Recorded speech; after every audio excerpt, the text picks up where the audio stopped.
Hello दोस्तों, welcome to main point study. So आज हम करने वाले हैं चैप्टर नंबर 2 क्लास 10 की ज्योग्राफी का, जिसका नाम है जी forest and wildlife resource. ठीक है जी। मैं आपको पहले ही बता दूं, क्लास 10 की ज्योग्राफी के सारे चैप्टर मैं अपलोड कर चुका हूं, सबका लिंक आपको नीचे डिस्क्रिप्शन में मिल जाएगा।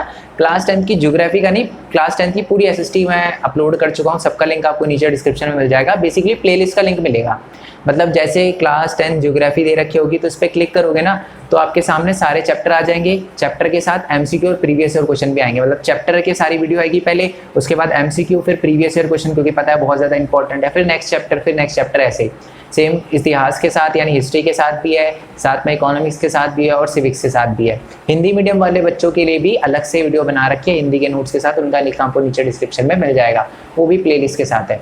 चलो जी, अब हम शुरू करते हैं। तो चैप्टर का नाम है जी forest and wildlife resource. जब भी हम फॉरेस्ट दिमाग में आता है हमारे, तो क्या आते हैं? पेड़ पौधे, और साथ ही में क्या आते हैं? एनिमल्स वगैरह।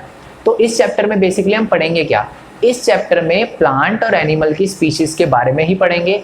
हम ये देखेंगे क्या over the period of time जो है वो प्लांट की स्पीशीज बढ़ी है या घटी है, या मैं आपको ये बोलूं कि जो फॉरेस्ट है वो एरिया बढ़ा है फॉरेस्ट का या घटा है, या जो स्पीशीज़ है उसको अलग अलग कैटेगरी में कैसे बांटा जाता है। जैसे कोई स्पीशीज़ है जो ख़त्म हो चुकी है तो उनको किस नाम से जाना जाएगा, मतलब उनको क्या किस कैटेगरी में रखा जाएगा, उसको हम क्या बोलते हैं। और कौन कौन सी ऐसी स्पीशीज़ है जो बिल्कुल एक्सटिंक्ट होने वाली है बट अभी तक ख़त्म नहीं हुई। तो इन सारे के सारे मतलब इस पूरे चैप्टर में हम इसी के बारे में पढ़ेंगे, ठीक है। और फ्लोरा एंड फौना के बारे में पढ़ेंगे। फ्लोरा का क्या मतलब होता है? फ्लोरा मतलब जो प्लांट और जो आपकी फ्लावर, देखो फ्लोरा से क्या आ रहा है दिमाग में? फ्लावर, फ्लोरा यानी फ्लावर। तो प्लांट की जो स्पीशीज होती है ना, ट्रीज की जो स्पीशीज होती है वो आपका फ्लोरा में आता है। और फौना मतलब एनिमल स्पीशीज। और मैं आपको बता दूं ये दोनों एक दूसरे पर डिपेंडेंट है, इंटरडिपेंडेंट है। जैसे कि मान लो एक सबसे पहली लाइन इसमें लिखी हुई है कि we human along with all living organism form a complex web of ecological system.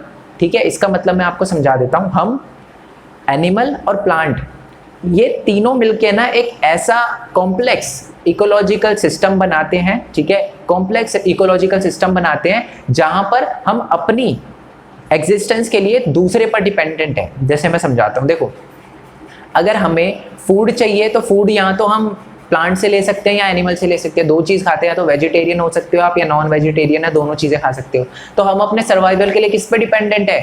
Flora and fauna पे। अगर मैं बात करूं जी एनिमल की, तो एनिमल भी कहीं ना कहीं प्लांट पे डिपेंडेंट है, या अगर वो कार्निवोरस है तो या दूसरे एनिमल पे डिपेंडेंट है। और साथ ही में अगर मैं बात करूं अपनी, तो हम ऑक्सीजन वगैरह के लिए भी डिपेंडेंट है प्लांट वगैरह की स्पीशीज पे। प्लांट कार्बन डाइऑक्साइड के लिए हमारे पे डिपेंडेंट है। तो बेसिकली है ना, हम सारे मिलके ना एक इकोलॉजिकल सिस्टम बनाते हैं। इकोलॉजिकल मतलब एक तरह से एक एरिया, एक सिस्टम बनाते हैं जिसमें हम सारे के सारे एक दूसरे पर इंटरडिपेंडेंट हैं, ठीक है जी। ओके, फॉर एग्जांपल प्लांट का, एनिमल का, माइक्रो ऑर्गेनिज्म का दे रखा है। हमें एक तरह से एयर की क्वालिटी जो होती है, जो हम ब्रीथ करते हैं, है ना, उसको एनहेंस करने में हेल्प करते हैं। जैसे कि जो हमारे प्लांट वगैरह हैं वो ऑक्सीजन, ठीक है, छोड़ते हैं और हम वो ऑक्सीजन ही लेते हैं, ठीक है, इनटेक करते हैं। तो इसका मतलब हम कहीं ना कहीं जो लिविंग ऑर्गेनिज्म जो है, जो प्लांट वगैरह है, फ्लोरा वगैरह है, उन पर डिपेंडेंट है, और वो भी हमारे पे डिपेंडेंट है कार्बन डाइऑक्साइड के लिए। ओके जी। अब एक वर्ड आता है दैट इज बायोडाइवर्सिटी, या मैं बोलूँ बायोलॉजिकल डाइवर्सिटी, ठीक है जी। बहुत इंपॉर्टेंट वर्ड है और बहुत ही ईजी वर्ड है, ठीक है, ध्यान से सुनना। वो एरिया, ठीक है, ये बेसिकली एक एरिया नहीं बट आपको समझा रहा हूँ, एक एरिया जहाँ पर बहुत अलग अलग टाइप के वाइल्ड एनिमल रहते हो, अलग अलग टाइप के प्लांट की स्पीशीज हो, ठीक है, और उन सब के अलग अलग डाइवर्स फंक्शन हो, और वो सारे के सारे एक दूसरे पर इंटरडिपेंडेंट हो, तो हम उसे बायोलॉजिकल डाइवर्सिटी या बायोडाइवर्सिटी बोलेंगे। मैं समझाता हूँ इसका मतलब। मान लो एक फॉरेस्ट है, ठीक है, एक फॉरेस्ट पे बहुत सारी एनिमल की स्पीशीज है, बहुत सारी प्लांट की स्पीशीज है, और वो एक दूसरे पर इंटरडिपेंडेंट है, और हर एनिमल का अलग अलग काम, अलग अलग फंक्शन है ना। तो उसको हम क्या कहेंगे? क्या हम उस फॉरेस्ट को डाइवर्सिटी कह सकते हैं, बायोडाइवर्सिटी कह सकते हैं, बायोलॉजिकल डाइवर्सिटी कह सकते हैं? द आंसर इज यस, हम बोल सकते हैं, ठीक है जी। तो यही लिखा हुआ है कि इसमें डाइवर्सिटी की डेफिनेशन पढ़ देता हूँ कि biological diversity is immensely rich in wild life, यानी वाइल्ड लाइफ यानी एनिमल वगैरह, और साथ ही में कल्टिवेटेड स्पीशीज यानी प्लांट वगैरह की स्पीशीज में बहुत रिच होता है ये एरिया। और यहाँ पर अलग अलग जो भी स्पीशीज होती है उन सबके diverse in form of function, मतलब उनके काम जो होते हैं वो अलग अलग होते हैं, बट ये एक दूसरे पर बहुत ही नज़दीकी से जुड़े होते हैं। क्यों? क्योंकि एक दूसरे पर इंटरडिपेंडेंट होते हैं, ठीक है। जैसे कि प्लांट है, प्लांट का काम कुछ और है, एनिमल का काम कुछ और है, बट वो फिर भी एक दूसरे पर इंटरडिपेंडेंट है, ठीक है। जो एनिमल है वो अपने फूड के लिए किस पर डिपेंडेंट है, प्लांट पर डिपेंडेंट है ना, समझ रहे हो ना आप, ये बात आपको अच्छे से क्लियर हो गई ना। चलो जी, इनके काम अलग है, प्लांट एनिमल के काम अलग है, बट एक दूसरे पर डिपेंडेंट है। आई होप ये आपको समझ आ गया हो। तो अभी तक हमने एनिमल की बात करी, फॉरेस्ट की भी बात कर लेते हैं। तो फॉरेस्ट भी जो है वो इकोलॉजिकल सिस्टम का बहुत इंपॉर्टेंट रोल निभाता है इकोलॉजिकल सिस्टम में। क्यों? क्योंकि मैक्सिमम चीज़ें जो हैं वो हमें फॉरेस्ट से ही मिलती है। जैसे कि मान लो मेडिसिन, फर्नीचर, लकड़ी वगैरह, ये सारी की सारी चीज़ें जो हैं वो हमें कहाँ से मिलती है, फॉरेस्ट से मिलती है। तो यही बात लिखी हुई है कि forest play a role in the ecological system, key role in a ecological system, as these are also the primary producer on which all the other living organism dependent। Forest पे बहुत सारे लिविंग ऑर्गेनिज्म डिपेंडेंट होते हैं। आप देखोगे तो ज़्यादातर animal भी फॉरेस्ट वगैरह में रहते हैं, ओके, और हम भी एक तरह से डिपेंडेंट है फॉरेस्ट पे। तो आपको समझ आया ना। अभी तक इसमें कुछ नहीं दे रखा, बस ये बता रखा है कि हम सारे के सारे लिविंग ऑर्गेनिज्म मिलके एक complex web of ecological system बनाते हैं जहां पर हम एक दूसरे पर डिपेंडेंट होते हैं। फॉरेस्ट बहुत इंपॉर्टेंट रोल निभाता है क्योंकि उससे हमें ज़्यादातर चीज़ें मिलती है। और बायोडाइवर्सिटी क्या होती है, वो एरिया जहाँ पर अलग अलग टाइप की वाइल्ड लाइफ पाई जाती है, वाइल्ड एनिमल पाए जाते हैं, और साथ ही में प्लांट की स्पीशीज़ जो स्पीशीज़ वगैरह पाई जाती है, अलग अलग टाइप के प्लांट वगैरह पाए जाते हैं जिनके काम अलग अलग होते हैं, बट वो एक दूसरे पर क्लोजली इंटरडिपेंडेंट होते हैं। चलो जी, अब थोड़ा सा हम आगे बढ़ते हैं। आगे एक टॉपिक दे रखा है, that is flora and fauna in India, ठीक है। और फ्लोरा एंड फौना का मतलब मैं आपको पहले बता चुका हूँ। फ्लोरा का मतलब होता है जी, फ्लोरा यानी फ्लावर, फ्लावर यानी प्लांट वगैरह की स्पीशीज़। अब ज़रूरी नहीं है इसी टाइप का प्लांट है, एक पिक्चर ले रखी है, बस सारे के सारे प्लांट जो है वो ट्रीज जो है वो इसी के अंदर आ जाते हैं, फ्लोरा के अंदर। फौना का मतलब एनिमल वगैरह, और एनिमल का मतलब ज़रूरी नहीं है कि लेपर्ड ही होगा, ठीक है, लेपर्ड ही होगा ऐसा नहीं है। फ्लोरा फौना के अंदर हर टाइप के एनिमल वगैरह आते हैं। एग्जाम्पल है बिल्कुल सर के ऊपर दिख रहा होगा आपको मेरे, है ना। चलो जी, अब मैं आपको बता दूं इन फ्लोरा एंड फौना की हालत इंडिया के अंदर क्या है। बहुत बुरी है इनकी हालत। मैं बताऊं इनकी हालत इतनी बुरी क्यों है, क्योंकि 10% of India's recorded wild life flora, यानी जो इंडिया में टोटल आपकी स्पीशीज़ है ना प्लांट वगैरह की, उसका 10% और 20% of the mammal are in threatened list. इसका मतलब है कि वो बहुत ही ख़त्म होने वाले हैं, मतलब एक तरह से बहुत ही थ्रेटन्ड लिस्ट में है कि जी ये ख़त्म हो सकते हैं। कौन कौन से? 10% अगर मैं फ्लोरा की बात करूँ और 20% मैमल्स की यानी एनिमल्स की बात करूँ तो बिल्कुल ख़त्म होने की कगार पे हैं, ओके। और मैं आपको बहुत सारी ऐसी हमारी स्पीशीज़ है जो बिल्कुल क्रिटिकल हालत में है, जो बिल्कुल ख़त्म होने वाली है या ख़त्म हो ही चुकी है, एक तरह से बिल्कुल देखी नहीं जाती। जैसे कि चीता, एशियाटिक चीता। अब कुछ बच्चे बोलेंगे सर ये देख तो रहे हो, ये चीता नहीं है, लेपर्ड है। लेपर्ड और चीते में थोड़ा डिफरेंस होता है, दिखाऊँ, चलो मैं आपको पहले पिक्चर ही दिखा देता हूँ, ठीक है, जस्ट अ सेकेंड। तो ये देखो जी, ये है आपका चीता, एशियाटिक चीता, और वो जो था वो लेपर्ड था, ओके। और इसमें और भी आते हैं जो बिल्कुल क्रिटिकल हालत में है, जैसे कि एक पिंक हेडेड डक, ठीक है, मैं दिखाऊंगा पिंक हेडेड डक, चलो दिखाई देता हूँ पहले। That is pink headed duck, इसका हेड दिख रहा होगा आपको पिंक कलर का, ठीक है। उसके बाद माउंटेन कोयल होगा एक, जस्ट अ सेकेंड, ये आपका एक माउंटेन कोयल होगा, ओके, ये रहा जी माउंटेन कोयल, ओके। उसके बाद आउल होगा, माउंटेन या फॉरेस्ट आउल होगा, और ये एक तरह की ग्रास है, ये भी एक तरह से ख़त्म हो गई है, ठीक है जी। तो बहुत बुरी हालत है जी फ्लोरा एंड फौना की इंडिया के अंदर अभी, तो मतलब ख़त्म होती जा रही है धीरे धीरे। और वैनिशिंग फॉरेस्ट, हमारे फॉरेस्ट भी धीरे धीरे ख़त्म होते जा रहे हैं। प्लांट और एनिमल की स्पीशीज तो ख़त्म हो ही रही है, साथ में फॉरेस्ट भी बहुत बुरी तरीके से ख़त्म होते जा रहे हैं। जैसे कि मैं आपको बता दूं, अगर मैं फॉरेस्ट की बात करूं तो एक टाइम तक फॉरेस्ट घटते जा रहे थे। क्यों? क्योंकि हम उसे एग्रीकल्चर पर्पज़ के लिए यूज़ कर रहे थे, वहाँ से लकड़ियाँ वगैरह लेते थे, बहुत बुरी तरीके से उसको एक्सप्लॉइट करते थे। बट हाँ, अब थोड़ी सी कंडीशन सुधरी है। जैसे कि मैं आपको बताता हूँ, हमारे इंडिया का टोटल जो कवर है ना फॉरेस्ट का, दैट इज़ 79.42 मिलियन हेक्टेयर, ठीक है। और उसमें से जो 24.16% है ना, वो है जी, अगर उसकी बात करूँ तो वो है 12% उसमें से डेंस फॉरेस्ट है, बिल्कुल घना फॉरेस्ट है। 9.14% जो ओपन फॉरेस्ट है। ओपन फॉरेस्ट का मतलब जहाँ पर लोग वगैरह जाते हैं, रहते हैं, थोड़ा वहाँ से फॉरेस्ट वगैरह से चीज़ें लेते हैं। और 0.14% जो है वो मैंग्रोव है। मैंग्रोव का पता है ना आपको, मैंग्रोव फॉरेस्ट कैसे होते हैं? मैंग्रोव ट्रीज देखे होंगे आपने, ऐसा लगता है कि जो उल्टे हैं, बिल्कुल पानी में होते हैं, वो हमें को लगता है कि उनकी जड़ें बाहर निकली हुई है, ऐसे होते हैं मैंग्रोव फॉरेस्ट। तो ये है जी।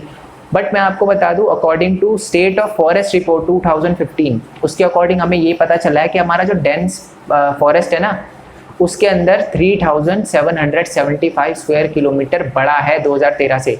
मतलब कहीं ना कहीं फॉरेस्ट की हालत जो पहले से बुरी होती जा रही थी ना, अब नहीं है।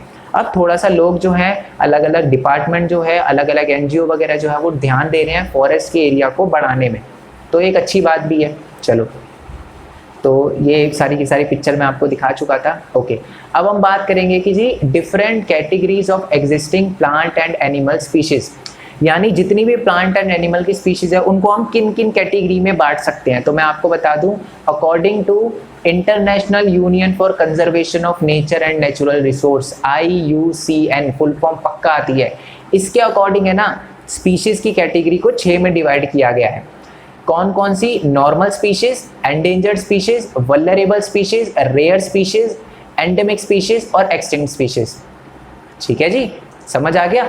तो ये 6 कैटेगरी में डिवाइड किया गया। मैं इन सबके बारे में डिटेल में बताऊंगा, बट पहले थोड़ा सा छोटा सा अच्छे से समझा देता हूँ आप ब्रीफ में, इससे आपको क्लियर हो जाए। चलो जी, सबसे पहले तो नॉर्मल स्पीशीज क्या होता है? नॉर्मल स्पीशीज वो स्पीशीज होती है जिनकी पॉपुलेशन जो है अच्छी खासी है। ठीक है, मतलब कोई डर नहीं, हमें लगता भी नहीं है कि खत्म हो जाएगी ये, मतलब बहुत अच्छी खासी पॉपुलेशन है जिसकी। जैसे कैटल्स, डॉगी हो गए आपके, कैट हो गई, ठीक है, आपके रैट वगैरह हो गए, आपके क्या कहते हैं उनको, पाइन ट्रीज हो गए, इनकी पॉपुलेशन जो है वो अच्छी खासी है, हमें लगता नहीं है खत्म हो जाएंगे।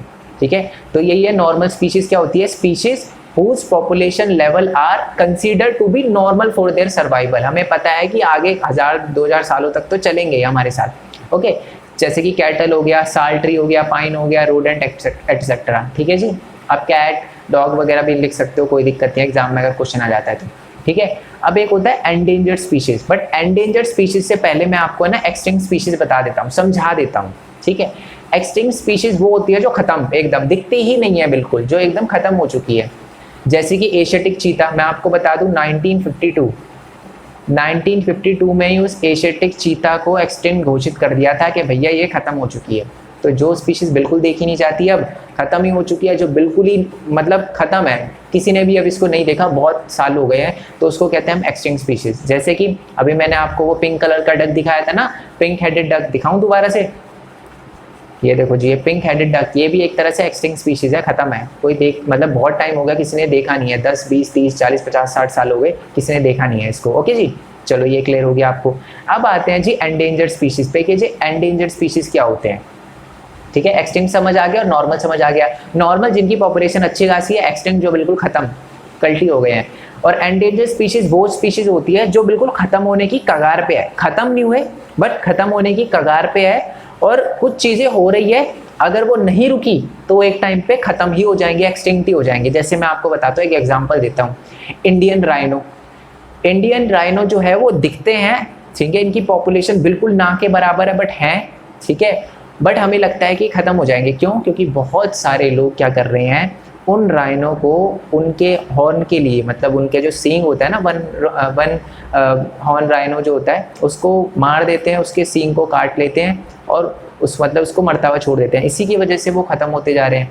ठीक है, तो बहुत सारी ऐसी एंडेंजर्ड स्पीशीज है जो बिल्कुल ही खत्म हो जाएगी अगर हमने उनकी हंटिंग वगैरह को, ठीक है, इनलीगल जो उनके बॉडी पार्ट्स वगैरह को बेचा जाता है, अगर उसको नहीं रोका तो।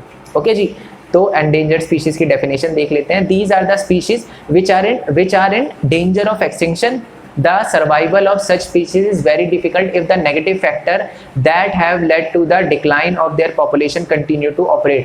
इसका मतलब है जो चीज़ें हो रही हैं ना, बुरी बुरी चीज़ें हो रही है जिनकी वजह से इनकी पॉपुलेशन घट रही है, जैसे कि इनको इनकी स्किन की वजह से मारना हो गया, या इनको इनकी बॉडी पार्ट्स को बेचना हो गया, तो इनकी वजह से इनकी जो पॉपुलेशन है वो बिल्कुल ख़त्म हो रही है और एकदम से एक्सटिंक्ट हो जाएगी अगर ये नहीं रुका तो। जैसे कि एग्जाम्पल दे रखा है जी ब्लैक बक।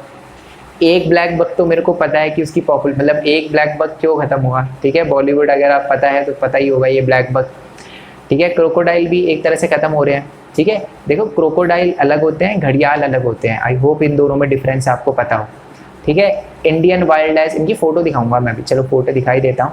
ये आपका ब्लैक बक हो गया, एक केस चल रहा है हमारे एक बॉलीवुड एक्टर पे, इनको इस ब्लैक बक को मारने पे। ठीक है, ये हमारा इंडियन एस हो गया, इंडियन वाइल्ड एस हो गया। ठीक है, ये मकाओ हो गया, इसको लायन टेल मकाओ कहते हैं। ठीक है, ये शंघाई हो गया, इसको डांसिंग डियर भी बोला जाता है। ठीक है, क्योंकि ये बिल्कुल उछलते हुए रहते हैं, ये हमारे अरुणाचल प्रदेश में पाए जाते हैं गैस। और ये राइनो हो गए। ठीक है जी, तो ये बिल्कुल एंडेंजर्ड है, बहुत कम स्पीशीज रह गई और ख़त्म हो जाएंगे। मणिपुर, सॉरी मैंने अरुणाचल प्रदेश बोल दिया, मणिपुर में पाए जाते हैं हमारे संगाई जो राइनो वगैरह होते हैं, इनको डांसिंग डियर भी बोला जाता है।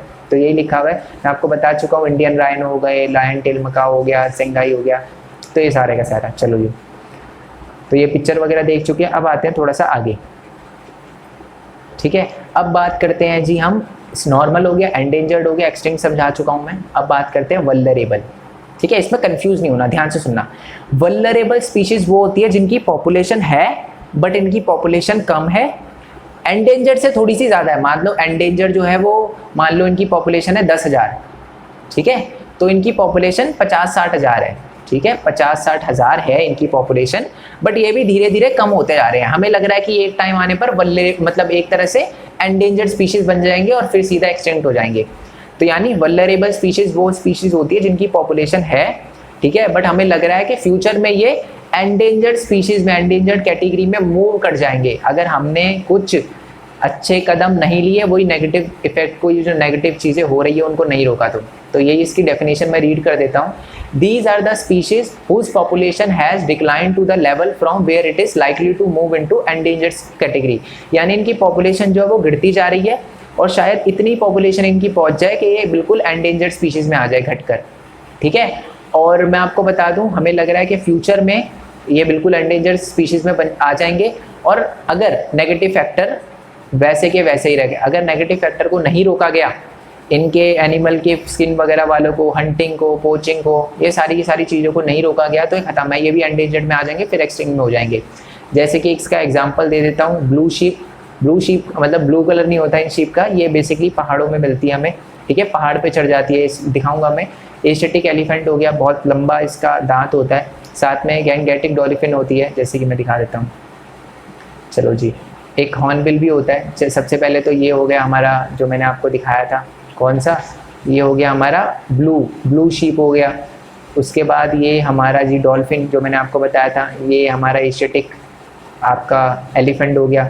इसके अलावा और भी स्पीशीज़ थी, जैसे कि चलो ये यही थे, ये 3 स्पीशीज़ थी जो कि वल्नरेबल स्पीशीज़ है। कौन कौन सी जी, आपका ये और ये। ठीक है, अब एक होता है रेयर स्पीशीज़। ठीक है, अगर मैं पॉपुलेशन की अकॉर्डिंग बताऊं तो मान लो इसको 1 लाख कर लेते हैं।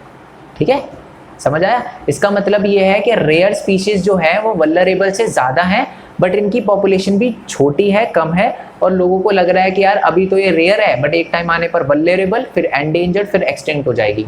ठीक है, तो अगर आपसे पूछा जाए कि एंडेंजर्ड ज़्यादा खतरे में है, वल्नरेबल ज़्यादा खतरे में है या रेयर खतरे में है, तो आप बोलना एंडेंजर्ड ज़्यादा खतरे में है, क्योंकि ये बिल्कुल एक्सटिंक्ट होने वाले हैं। वल्नरेबल ज़्यादा खतरे में है, रेयर स्पीशीज ज़्यादा खतरे में है, तो वल्नरेबल ज़्यादा खतरे में है क्योंकि ये एंडेंजर्ड जा सकते हैं। समझ में आ रहा है ना आपको? कैटेगरी के अकॉर्डिंग बांटा गया है।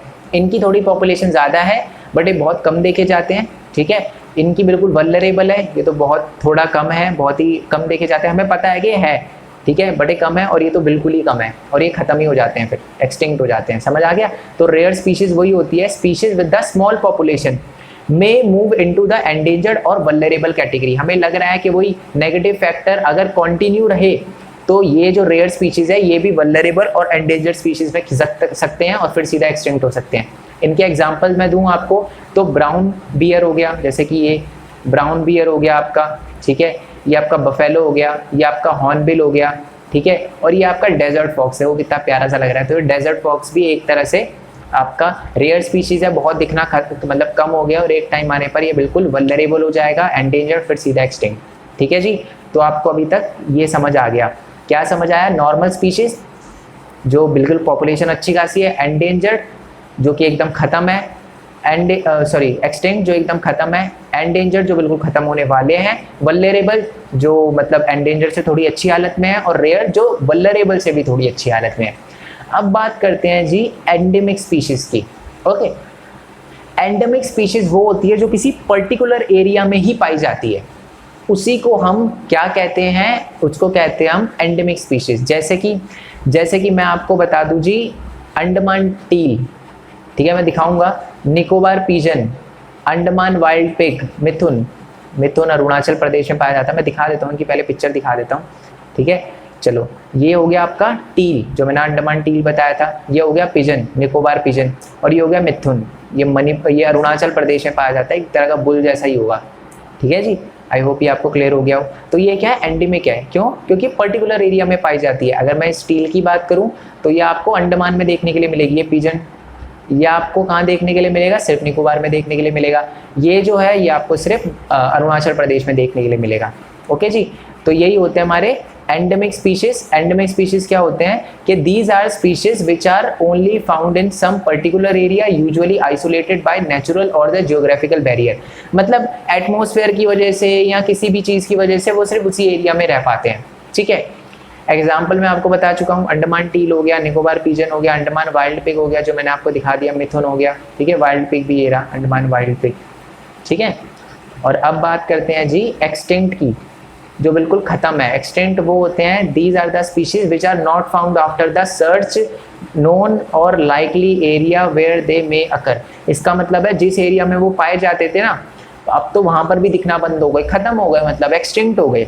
ठीक है, और उसी को हम कहते हैं जी एक्सटिंक्ट स्पीशीज। जैसे कि मैंने आपको एशियाटिक चीता दिखाया था, है ना, पिंक हेडेड डक दिखाया था, मैं दोबारा से दिखा देता हूँ, पिंक हेडेड डक और एशियाटिक चीता के बारे में तो हम आगे भी देखेंगे। चलो समझ आ गया ना, 6 की 6 कैटेगरी समझ आ गई आपको। और एक किसके अकॉर्डिंग बांटी गई है? ये बांटी है international union for conservation nature and natural resource, 1 marks में फुल फॉर्म आती है। चलो अब मैं आपको एशियाटिक चीता के बारे में बताता हूँ।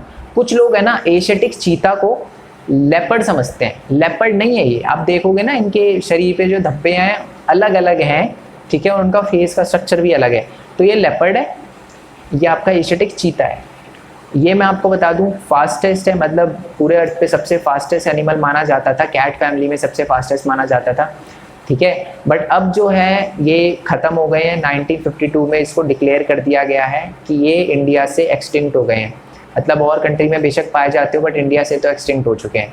ओके जी, अब हम उन नेगेटिव फैक्टर की बात करेंगे। अब थोड़ा बहुत टाइम हो गया, मैं बार बार बोल रहा हूँ कि जी negative factor negative factor negative factor. तो कौन से ऐसे नेगेटिव फैक्टर है जिनकी वजह से जो स्पीशीज़ है वो बिल्कुल एक्सटिंक्ट हो रही है, एंडेंजर्ड है, वल्नरेबल है या रेयर हो गई।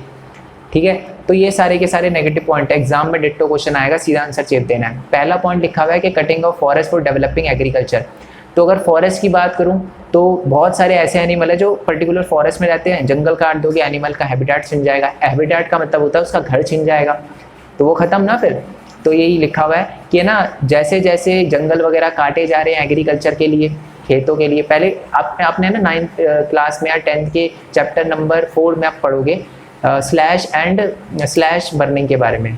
ठीक है, तो स्लैश बर्निंग क्या होता है, जहाँ पर है ना कुछ बंदे क्या होते हैं जंगल में जाते हैं, जंगल के एरिया को काटते हैं, जलाते हैं और वहाँ खेती करते हैं। ठीक है, तो ऐसी वो खेती करते हैं, स्लैश एंड बर्न एग्रीकल्चर इसे कहते हैं। ये गलत है। ठीक है, और इसी की वजह से जो है बहुत सारे जो एनिमल्स की स्पीशीज़ है ख़त्म होती जा रही है, क्योंकि वो बहुत बड़े लैंड का एरिया को काट के जलाते हैं फिर वहाँ खेती करते हैं। ठीक है, तो ऐसे ऐसे जैसे जैसे एग्रीकल्चर लैंड बढ़ता जा रहा है ना, वैसे वैसे जो जानवर है उनका हैबिटेट छिनता जा रहा है। आपने सुना होगा कि ये बोला जाता है बार बार कि एक वाइल्ड एनिमल जो है वो आ गया जी, गांव में आ गया। एक्चुअल में गांव उसका घर था, हम आए हैं वहाँ पर, समझ रहे हो। तो ये एक बहुत इंपॉर्टेंट चीज़ है जो हमें समझनी चाहिए। हम उनके हैबिटेट को छीन रहे हैं, वो हमारे हैबिटेट में नहीं आते। नेक्स्ट पॉइंट है कि जी depletion of the forest resource, यानी हम क्या कर रहे हैं कि अपने वुड के लिए, लीफ के लिए, ठीक है, रबड़ बनाने के लिए, हम डाई बनाने के लिए, मेडिसिन वगैरह बनाने के लिए जो सारे के सारे रिसोर्सेज हैं वो हमें फॉरेस्ट से ही मिलते हैं, ये सारी की सारी चीज़ें बनाने के लिए। तो हम अंधाधुंध फॉरेस्ट की कटाई कर रहे हैं, जिसकी वजह से एनिमल का हैबिटेट भी छिन रहा है। फॉरेस्ट तो कम हो ही रहा है, एनिमल का हैबिटेट भी धीरे धीरे छिन रहा है। नेक्स्ट है जी river water development project submerging large forest area. इसका मतलब होता है जो डैम वगैरह बनते हैं, तो डैम वगैरह बनाने के लिए सबसे पहले जो फॉरेस्ट का एरिया होता है उसे साफ करा जाता है, वहाँ पर डैम बनाया जाता है। तो इसकी वजह से भी क्या हो रहा है, बहुत सारी जो स्पीशीज़ रहती थी वहाँ पर प्लांट की, एनिमल की, वो भी धीरे धीरे खत्म होती जा रही है। नेक्स्ट है जी development of road and railway network. Railway और रोड के नेटवर्क की वजह से क्या हो रहा है, ये रोड वगैरह बनाई जा रही है। तो हम रोड क्या करते हैं, जंगल के बीच में से निकालते हैं, जंगल के बीच में से निकालते हैं, तो एक तरह से फिर दिक्कत आती है हमको। फिर हम क्या करते हैं, हम ये देखते हैं कि यार उसको सेफ भी बनाना चाहिए उस एरिया को, तो फिर वहाँ पर जो भी एनिमल होते हैं हम खुद मार देते हैं उनको फिर। तो इसीलिए ये भी एक बहुत गलत चीज़ है रोड और रेलवे नेटवर्क बनने के लिए। देखो डेवलपमेंट इंपॉर्टेंट है, बट इतना नहीं कि जो वहाँ पर रह रहे हैं उनको निकाल के हम डेवलपमेंट करें। डेवलप, अगर भूटान देखा जाए ना, आपको पता है भूटान के कॉन्स्टिट्यूशन में लिखा है कि जो आपका फॉरेस्ट एरिया होगा वो 40% होगा ही होगा। कितनी अच्छी बात है ना, बट इंडिया में ऐसा नहीं है। नेक्स्ट है जी हंटिंग और पोचिंग। हंटिंग का मतलब होता है जानवरों का बिल्कुल ही हंटिंग करी जाती है, उनको मारा जाता है उनकी स्किन के लिए, और साथ ही में होता है पोचिंग। पोचिंग का मतलब उनको खाने के लिए भी। कुछ होते हैं ऐसे जो मतलब ये समझते हैं कि जी लेपर्ड को खाना कुछ ज़्यादा ही उनको प्राउड फील होगा, ऐसे ऐसे करते हैं, है ना, तो ये भी। नेक्स्ट है the expansion of mining activity. Mining वगैरह जो है जंगलों के पास ही वो लगाते हैं, और इसकी वजह से हैबिटाट, क्योंकि बहुत शोर होता है तो एनिमल वगैरह डर जाते हैं, फॉरेस्ट के अंदर वाले एरिया में चले जाते हैं, तो वो जो एरिया वो एक तरह से उनका हैबिटाट छिन जाता है। और नेक्स्ट है जी commercial plantation of the certain tree at the expense of other variety. इसका मतलब है कि जंगलों को काटा जाता है और वहाँ पर पेड़ लगाए जाते हैं। बट ऐसा क्यों करा जाता है? जंगल को काट दिया आपने, तो आपने जंगल को काटा तो जो भी स्पीशीज थी ना प्लांट की या ट्रीज की, वो आपने हटा दी और वो स्पीशीज लगाई जो आपके लिए इंपॉर्टेंट है। जैसे अंग्रेजों ने सिर्फ ओक के और साल के ट्रीज वगैरह लगाए थे। क्यों लगाए थे? क्योंकि उनसे उनको शिप वगैरह बनाता था, ब्रिटिश नेवी के शिप वगैरह बनाने थे, तो इसीलिए उन्होंने सिर्फ वही ट्री लगाए इंडिया के अंदर, है ना। तो इससे बहुत प्रॉब्लम क्रिएट हुई, एक तरह से जो एनिमल वगैरह थे उनका तो पूरा का पूरा हैबिटाट छिन गया। तो ये सारे के सारे नेगेटिव फैक्टर हैं जिनकी वजह से एनिमल और प्लांट की स्पीशीज खत्म होती जा रही है। इसी की वजह से एंडेंजर्ड, वल्नरेबल, रेयर और एक्सटिंक्ट हो रहे हैं एनिमल की स्पीशीज। ठीक है जी, ये सारे के सारे पॉइंट्स आपको याद कर लेने हैं, रट लेने हैं, क्वेश्चन पक्का बनता है इसमें से। ओके जी, अब यही चीज़ें थोड़ी थोड़ी लिखी हुई है कि ये फ्लोरा एंड फौना खत्म क्यों होते जा रहे हैं। वही पीछे वाला जो था ना, लिखना तो यही है, बट अब थोड़ा सा मैं आपको फैक्चुअल डेटा बता देता हूँ। जैसे कि मैंने आपको बताया था कि बहुत सारे ट्राइबल एरिया में क्या होता है, जूमिंग होती है। जूमिंग का मतलब वही होता है स्लैश एंड बर्न एग्रीकल्चर। जंगल में जाया जाता है, एरिया काटा जाता है, जलाया जाता है, खेती करी जाती है।